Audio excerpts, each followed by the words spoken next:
gold firm RAFMOH Ghana Ltd has denied any involvement in illegal gold trade business in Ghana. It has also criticized the inclusion of its owner, Rafiq Mohammed Nandoli, in connection with the allegation of gold smuggling. On Tuesday, GOLDBOD announced the arrest of 3 suspects allegedly involved in gold smuggling and operating without license. GOLDBOD further placed a 4 million Ghana cedi bounty on 4 suspected gold smugglers. The GOLDBOD stated that the 4 suspects, including the alleged mastermind who was being pursued by the police and the GOLDBOD task force, were Mohammed Afsal Puthalan, Abdul Karim, Mohammed Nadoli Rafiq, and Sadiq Abubakar. In the letter intercepted by 3FM, the lawyers for Mohammed Nadoli Rafiq say, amongst other things, that 1, they have not purchased any gold from NK Benak Enterprise at Takwa or elsewhere in the past 2 months, as alleged. They are neither the purchasers nor the owners of the 9.2 kilogram of gold recently seized by the GOLDBOD, and they have not authorized any person or group of persons to purchase gold on their behalf since ceasing operations in Ghana. So that's just by way of an update on the debacle between the GOLDBOD and some individuals they are pursuing over the some malpractices having to do with the purchase of gold in Ghana. If you go to our website, you find the details, the back and forth from the GOLDBOD and also this particular institution in question, RAFMOH Ghana Limited. Away from that to politics and politically related matters now, and the New Patriotic Party's stalwart, Dr Nyaho Nyaho Tamakloe, and former diplomat, is tonight blaming political interference, corruption, and selective justice in the fight against illegal mining or galamsey. He blamed the problem on the leadership failure for allowing the practice to thrive. He argued that the Ghana Armed Forces are fully capable of stopping galamsey within a week if they are allowed to operate without political obstruction. He has therefore urged the government to declare galamsey a national emergency, depoliticize enforcement, and hold all individuals accountable regardless of their status. He issued a stern warning against galamsey, describing it as a cancer destroying Ghana. According to the statement that he released, galamsey has turned once pristine rivers like the Pra, Birim, and Ankobra rivers into lifeless streams of mud and poison. The widespread water pollution has rendered many communities' primary water source unsafe, forcing residents to rely on contaminated toxic water. The destruction extends to Ghana's fertile farmlands, which are being scarred, by reckless mining operations, threatening the country's agricultural backbone. The release asserts that the continuous use of galamsey especially in our water bodies is not safe and is as a result of lack of solution but a failure of leadership to take decisive action on that. Let's go to the phone lines now and speak to former senior UN governance advisor Professor Bafo Ajimandia, who has joined us for a conversation on this particular issue about the fight against galamsey, government's latest position, and then the incessant call for a state of emergency. Hello, Prof. Good evening, and thank you for joining us on 3FM. My pleasure. I'm sure that in the early days when this issue started about the havoc galamsey was causing in our forest reserves and our water bodies, you were one of the key individuals that said that some concrete action needed to be taken to halt this unfortunate development. We've gone full circle. There's a new government in place, and they are saying that measures they've rolled out are sufficient enough for now, and they are still monitoring, and in due time, if need be, a state of emergency will be declared. Where do you sit on this particular issue, and what's your thought on it? Well, let me tell you, I think as a nation, our leaders have been dragging their feet on this matter for a very long time. As you know, Galamsey came into national focus somewhere between 2012, 2015 or thereabouts.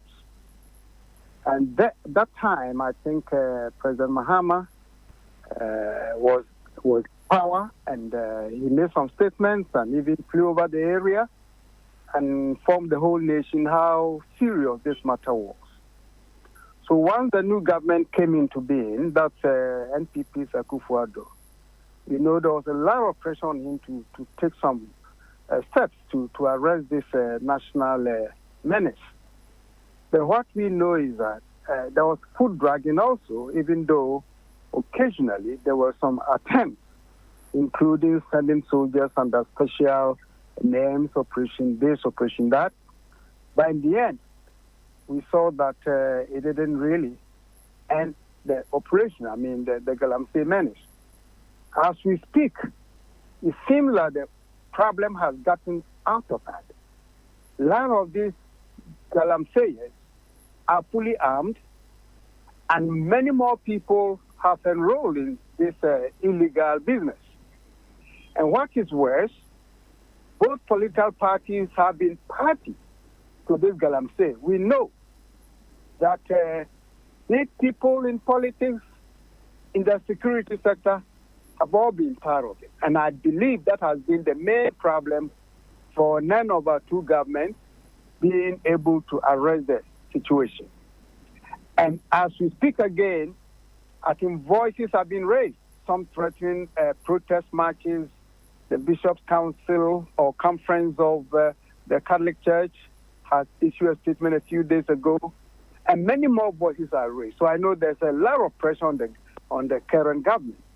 And I think what has provoked this was the recent press conference by the president, where he appeared a little bit sluggish in facing up to the concerns that a lot of people have.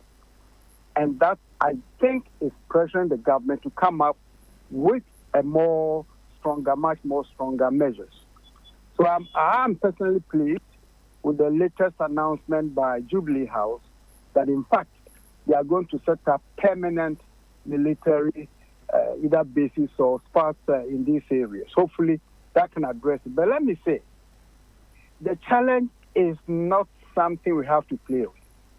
As I've said, those Galamseyers are fully armed, and a lot of criminals have entered the business.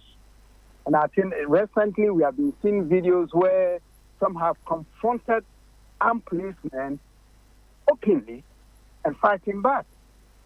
So I think whilst it's great that we are going to place these soldiers in these areas, it should be planned in such a way that we should have a kind of an approach that will avoid or at least minimize any violence. Well, I think the Galamseyers are fully determined. Secondly, we also know that people are taking advantage of the fact that unemployment is a problem in the country, and therefore they are hiding behind this illegality to say that, look, without this they have no jobs. And it seems like government at times buy into that because they are afraid if they step in forcefully, that might release hundreds of thousands of people on the streets. But I think the government should all the same go forward, because the cost of this damage we are doing is far much greater than otherwise. Because as you know, some people in the central region do not have running water anymore because the water company is not able to process the water. It's gone beyond repair. I know some friends who come to these areas to pack bottles of water into their homes in the central region. So ultimately, if we are not careful, this whole country and our water is going to be a big issue as we move on. So I think the earlier we address this matter, the better for all of us and the future generations here to come. Right, Prof. I mean, you've touched on very key issues that I'd like to unpack. But before we do that, what is your take on the residents that live within these areas? It looks as though there's always the call on central government or a government that technically is sitting in Accra to be taking some of these decisions on their behalf and take action. But the citizens there, out of whom these illegal mining perpetrators are acting, are more or less just looking on. Can't the citizens in these areas do anything? This, I tell you, my brother, this is an excellent question. Excellent question, because the problem we are facing is also attributable to the way we have centralized governance in the country. Our governance is so much centralized that people outside the center feel almost powerless and hopeless when it comes to such challenges. We have district assemblies that do not function except when prompted by the central government, only because the president appoints the DCEs and the MCEs. Okay? So they appear powerless unless empowered by the central government. That accounts for the reason why, really in this country, people do not act until orders are sent from Accra. And that is hurting the way we govern ourselves. I agree with you that this could have been local issues that could have been addressed by local governments, that is the district assembly. But because these assemblies are weak, and even if they have to act, they have to get instructions from Accra, nothing happens. And that, for me, is one of the weakest links in our governance structure in the country. So that, for me, is the issue. The councils, the assemblies simply feel powerless. And I think that will inform the efforts to review the Constitution to see how we can begin to strengthen the district assembly so that local cases like this, the assemblies can step in and take the needful measures. Right. And Prof, my final question would be the one you touched on, having to do with the fact that local economies, unfortunately, have been built around these illegal mining or galamsey activities. Coincidentally, today I heard a man speaking from Takwa, and he was lamenting how they have to travel far and wide to get drinking water for their homes. But also said that even they realize how the local economy is booming because of how these galamsey activities are widespread. So if the calls for a state of emergency is taken serious by the president, and he actually does declare a state of emergency, the number of people who may have to be out of work for some time would come up for conversation again. That dovetails into your point of, they say that there isn't any job they can do. That is why they are involved in this illegality. So it looks as though it's a very slippery issue, and there are economic concerns here as well. What would your best advice be in terms of approaching it very seriously, but making sure that people also survive? It's a very complex, and I don't really blame the previous president for hesitating to take strong measures. Because any measures you take is going to create unseen challenges, some very well seen, like the unemployment. If in fact we have, I don't know how many, there is no statistics on how many people are involved in galamsey, but if I assume that we have, say, 100,000 or 50,000 people doing this, it means you are going to drive them away from what over the years has been their main source of sustenance. So that's a challenge, okay? But I think the idea of the state of emergency must be weighed carefully. The government can go in with soldiers without necessarily declaring state of emergency. Now I'll explain. I've spoken to certain very senior military people who says that there is what we call declaring a certain zone to be security zone. In other words, the government can go in there with soldiers and ring fence the critical areas and just declare a state of security zone. That will not require parliamentary approval. That may not require suspension of certain rights of citizens. That will not require all those kinds of implications that we are all afraid of. But the soldiers can go in and gradually cordon the area off and deal with these galamseys and get rid of them from that particular area. So there's no alternative to the declaration of state of emergency. That is to say, we can declare certain areas to be security zones, and that will enable the soldiers to immediately ring-fence those areas and then begin to clear the place. So I think we must have some kind of an approach that will balance what we expect to have, our needs, with the needs of local people, as you say, because the local economy can be destroyed overnight. But that should not deter us from taking these measures, because frankly, if we are not careful, in the coming years, the coming decades, the next generation will be looking back and will be blaming this generation for leaving nothing for them to survive. And I think that's more dangerous, not to even talk about the forest that you are destroying and all.